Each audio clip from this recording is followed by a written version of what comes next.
ഇതിപ്പോൾ രാഹുൽ ഗാന്ധി ദേശീയതലത്തിലുള്ള ഈ വിഷയം പുറത്തു കൊണ്ടുവന്നതിന് ശേഷം വന്ന വാർത്തയല്ല. അന്നത്തെ തൃശൂർ DCC പ്രസിഡന്റ് ഈ സംബന്ധിച്ച് പരാതി കൊടുത്തിരുന്നു. LDFന്റെ സ്ഥാനാർത്ഥിയായി മത്സരിച്ചിരുന്ന സുനിൽകുമാർ ഇതിനെ സംബന്ധിച്ച് പരാതി നൽകിയിരുന്നു. അപ്പോൾ ധാരാളം പരാതികൾ അന്ന് തന്നെയുണ്ട്. അന്ന് കളക്ടർക്ക് പരാതി കൊടുത്തപ്പോൾ കളക്ടർ പറഞ്ഞത് വോട്ടർ പട്ടികയിൽ പേര് വന്നു കഴിഞ്ഞാൽ പിന്നെ അവർക്ക് വോട്ട് ചെയ്യാൻ അനുവദിക്കുക എന്നല്ലാതെ വേറെ മാർഗമില്ല എന്നുള്ള നിലപാടാണ് അന്ന് ജില്ലാ ഭരണകൂടവും അന്ന് എടുത്തത്. അപ്പോൾ ഇതിപ്പോൾ പുതിയതായി കെട്ടിപ്പൊക്കിക്കൊണ്ടുവന്ന സംഭവമല്ല. ഈ വിഷയം രാഹുൽ ഗാന്ധി കൊണ്ടുവന്നപ്പോൾ രാജ്യം മുഴുവൻ ഇത് ചർച്ചയായപ്പോൾ തൃശ്ശൂരിലെ വിഷയം കൊണ്ടുവന്നു. തീർച്ചയായിട്ടും അവിടെ വിജയിച്ച MP എന്നുള്ള നിലയിൽ അദ്ദേഹത്തിനും അദ്ദേഹത്തിന്റെ പാർട്ടിക്കും അതിൻ്റെ അകത്ത് ഉത്തരം പറയാനുള്ള പൂർണ്ണമായ ബാധ്യതയുണ്ട്. അവരത് പറഞ്ഞേ മതിയാവും, അവരത് പറയണം. വ്യാപകമായ ക്രമക്കേടുകൾ നടന്നിട്ടുണ്ട്. ഇന്നലെ ഒരു സ്ത്രീ തന്നെ മാധ്യമപ്രവർത്തകരോട് പറഞ്ഞു അവരുടെ വീടിന്റെ അഡ്രസ്സിൽ വേറെ വോട്ട് ചേർത്തേക്കാണ്. അവരറിഞ്ഞിട്ട് പോലുമില്ല.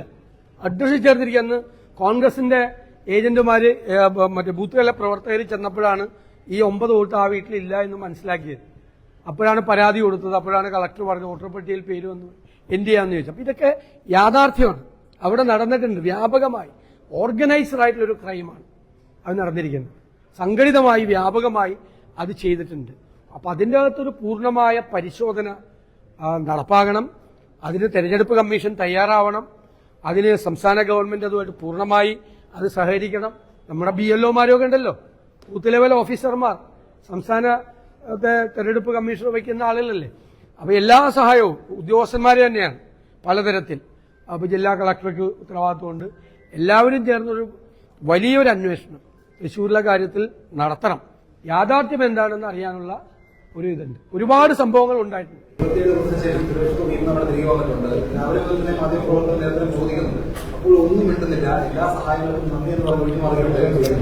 അതങ്ങനെ പാടില്ല. ഇപ്പോ നമുക്ക് ആരോപണങ്ങളെല്ലാം രാഷ്ട്രീയ നേതൃത്വത്തിൽ നിൽക്കുന്നവർക്ക് ഉത്തരവാദിത്തപ്പെട്ട സ്ഥാനങ്ങൾക്കെതിരെ ഉണ്ടാവും. ശരിയായ ആരോപണങ്ങൾ ഉണ്ടാവും, തെറ്റായ ആരോപണങ്ങൾ ഉണ്ടാവും. ശരിയല്ല എന്ന് അദ്ദേഹത്തിന് ബോധ്യമുണ്ടെങ്കിൽ അദ്ദേഹത്തിനെതിരായും അദ്ദേഹത്തിന്റെ തെരഞ്ഞെടുപ്പ് വോട്ടർ പട്ടികയിൽ കൃത്രിമമുണ്ടായി എന്നുള്ള ആരോപണം തെറ്റാണെങ്കിൽ അത് തെറ്റാണെന്ന് പറയാനുള്ള അവകാശം അദ്ദേഹത്തിനുണ്ടല്ലോ. അദ്ദേഹം അത് ചെയ്യുന്നില്ല എന്ന അർത്ഥം, അതിന്റെ അർത്ഥം നമുക്ക് മനസ്സിലാക്കേണ്ടത് അദ്ദേഹത്തിന് പ്രതിരോധിക്കാൻ ഒന്നുമില്ല എന്നുള്ളതാണ്. ഉറപ്പായിട്ട് പറയണമല്ലോ, ഉറപ്പായിട്ട് പറയണം, മറുപടി പറയണം. BJP പ്രതിക്കൂട്ടിൽ നിൽക്കുകയാണ് രാജ്യത്ത് ഉടനീളം. സംസ്ഥാനത്ത് തൃശ്ശൂരിലെ കേസിൽ അവർ പ്രതിക്കൂട്ടിൽ നിൽക്കുകയാണ്.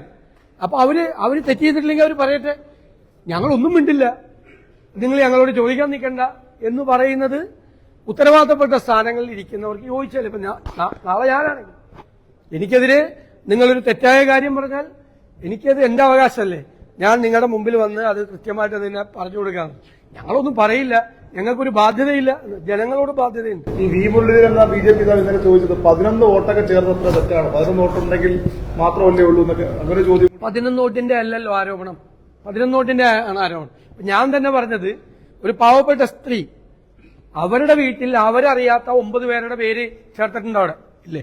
അതടക്കമുള്ള എത്ര കേസുകളുണ്ട്. ഫ്ളാറ്റുകളിൽ വ്യാപകമായി ഫ്ളാറ്റുകളിൽ വോട്ട് ചേർത്തിട്ടുണ്ട്. ഒരു കേസല്ല, ഒരു കേസാണെങ്കിൽ നമ്മൾ ഇത്രയും വലിയ അതൊരു പരാതി കൊടുക്കാം, അല്ലാതെ ഇത്രയും വലിയ വിഷയമാക്കേണ്ട കാര്യമില്ല. ഒന്നല്ല, ഞങ്ങളുടെ കണക്ക് തന്നെ 50,000-നും 60,000-നും ഇടയിൽ വോട്ടുകളുണ്ടെന്നുള്ള ആദ്യത്തെ ഒരു പരിശോധനയിൽ അന്ന് തന്നെ ഞങ്ങൾ പറഞ്ഞത്, തെരഞ്ഞെടുപ്പ് കഴിഞ്ഞ ഉടൻ തന്നെ ഞങ്ങൾ പറഞ്ഞത് വലിയ കണക്കാണ് പറഞ്ഞത്. കൂടുതൽ പരിശോധിച്ചാൽ കൂടുതൽ വരും.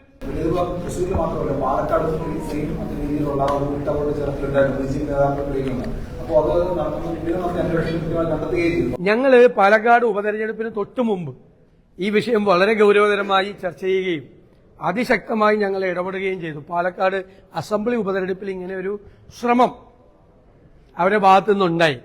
അത് ഞങ്ങൾ ഫലപ്രദമായി തടഞ്ഞു, വളരെ ശക്തമായി പറഞ്ഞു. ഞാനടക്കമുള്ള ആളുകൾ ഇടപെട്ടിട്ടുണ്ട് ആ കാര്യത്തിൽ. അന്ന് ഒരു കാരണവശാലും വോട്ടർ പട്ടികയിൽ കൃത്രിമം ഉണ്ടാകാതിരിക്കാൻ വേണ്ടിയിട്ട്.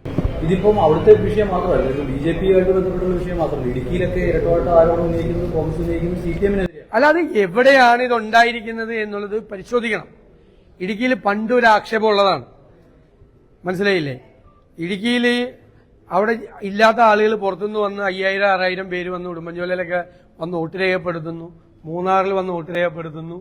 പീരുമേടിൽ വന്ന് വോട്ട് രേഖപ്പെടുത്തുന്നു, അതിർത്തി കടന്ന് അതിർത്തിയിൽ ഇവിടെ ഇല്ലാത്ത ആളുകൾ പുറത്തുനിന്ന് വന്ന് വോട്ട് ചെയ്യുന്നു എന്ന് പരാതി പണ്ടുപോലെയുള്ളതാണ്. അപ്പൊ ഇതൊക്കെ ഞാൻ പറയുന്നത് ഇതെല്ലാം പരിശോധിക്കാനുള്ള ഒരു അവസരം കൂടിയാണിത്. അപ്പൊ രാഷ്ട്രീയ പ്രവർത്തകരും നേതാക്കളും ശ്രദ്ധിക്കണം. വോട്ടർ പട്ടിക എന്ന് പറയുന്നത് കുറ്റമറ്റതായിരിക്കണം.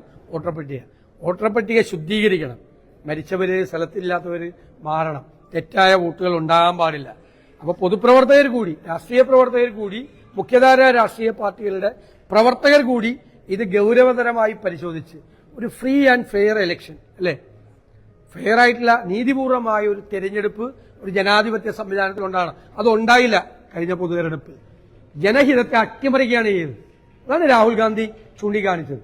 അത് നിങ്ങൾ ഏകാധിപതികളായ ഭരണാധികാരികൾ ഇരിക്കുന്ന ലോകത്തിന്റെ വിവിധ രാജ്യങ്ങളിൽ ഈ തെരഞ്ഞെടുപ്പ് വ്ളാഡിമിർ പുടിനെ കുറിച്ചുള്ള മുഖ്യമായ ആക്ഷേപം തെരഞ്ഞെടുപ്പ് അട്ടിമറിച്ചതാണ്. ആരും ജയിക്കില്ല, അദ്ദേഹത്തിനെതിരായിട്ട് ആരും ജയിക്കില്ല എന്ന് പറഞ്ഞ മാതിരി ഇന്ത്യയിലാകാൻ പറ്റില്ലല്ലോ. ഈ തെരഞ്ഞെടുപ്പ് കമ്മീഷൻ ഒരു വഴിവിട്ട സഹായം ചെയ്തിട്ടുണ്ടെന്ന് തോന്നുന്നുണ്ട്. എന്നാൽ ഇപ്പോൾ വന്നിട്ടുള്ള തെളിവുകളെല്ലാം വെച്ചിട്ടാണ് നേരത്തെ പലതരത്തിലുള്ള പരാതികൾ പോയിട്ടുള്ളത്. പക്ഷെ അതൊന്നും പരിഹരിക്കപ്പെട്ടിട്ടില്ല. തെരഞ്ഞെടുപ്പ് കമ്മീഷനിൽ വലിയ പങ്കാളിത്തമുണ്ട്. ഈ കാര്യത്തിൽ കുറ്റകരമായ കാര്യങ്ങളാണ് തെരഞ്ഞെടുപ്പ് കമ്മീഷൻ ചെയ്തിരിക്കുന്നത്. തെരഞ്ഞെടുപ്പ് കമ്മീഷനാണ് ആദ്യം പ്രതിക്കൂട്ട്. ഇതിന് കൂട്ടുനിന്നതിനും കൊട പിടിച്ചു കൊടുത്തതിന്റെ പേരിൽ വ്യാപകമായി സഹായിച്ചിട്ടുണ്ട്. വ്യാപകമായി തെരഞ്ഞെടുപ്പ് കമ്മീഷന്റെ അനുമതിയോടുകൂടിയാണ് ഇത് ഇത്രയും വ്യാപകമായി നടന്നിരിക്കുന്നത്. അവർക്ക് അറിയാമായിരുന്നു. പരാതികൾ ഉണ്ടായിട്ട് ഒരു നടപടിയും അവർ സ്വീകരിച്ചില്ല. ഇപ്പോൾ തന്നെ രാഹുൽ ഗാന്ധി പറഞ്ഞതിന്റെ മറുപടി എന്താ മറുപടി അവർ പറഞ്ഞത്? എന്തെല്ലാം വാക്കുകളാണ് രാഷ്ട്രീയ പാർട്ടികൾ ഉപയോഗിക്കുന്ന വാക്കാണ് മറ്റേ തെരഞ്ഞെടുപ്പ് കമ്മീഷൻ മറുപടിയായിട്ട് പറഞ്ഞത്. ഭീഷണിപ്പെടുത്തുന്നു എന്നാണ് തെരഞ്ഞെടുപ്പ് കമ്മീഷന്. ഇത്രയും തെളിവുകളോടുകൂടി നമ്മുടെ രാജ്യത്തിന്റെ ചരിത്രത്തിൽ ഇതുപോലൊരു സംഭവം മുമ്പിൽ വന്നിട്ടുണ്ട്. ഇതിനേക്കാൾ കൂടുതൽ തെളിവുകൾ രാഹുൽ ഗാന്ധി എത്ര മനോഹരമായിട്ടാണ് അത് അവതരിപ്പിച്ചത്. ഇത്രമാത്രം തെളിവുകളോടുകൂടി, ഒരാൾക്കും നിഷേധിക്കാൻ പറ്റാത്ത രീതിയിലുള്ള തെളിവുകളോടുകൂടി അതിന് പറയുന്നത് അത് ഇന്ത്യക്കാരനല്ലെന്നൊക്കെ പറയും. മറുപടിയില്ല. ബി ജെ പി ഒരു മറ്റൊരു ആരോപണം ഉന്നയിക്കുന്നുണ്ട്. രമേശ് ചെന്നിത്തലയുടെ ആ കുടുംബത്തിലടക്കം 2 ബൂത്തുകളിൽ വോട്ടുള്ള ആളുകളുണ്ട് എന്നുള്ളതിന്റെ രേഖകളൊക്കെ അവർ പുറത്തുവിടുന്നു. അല്ലല്ല, 2 വോട്ടുകൾ ഉണ്ടെങ്കിൽ അത് നീക്കം ചെയ്യേണ്ടതാണ് സാധാരണയായിട്ട്.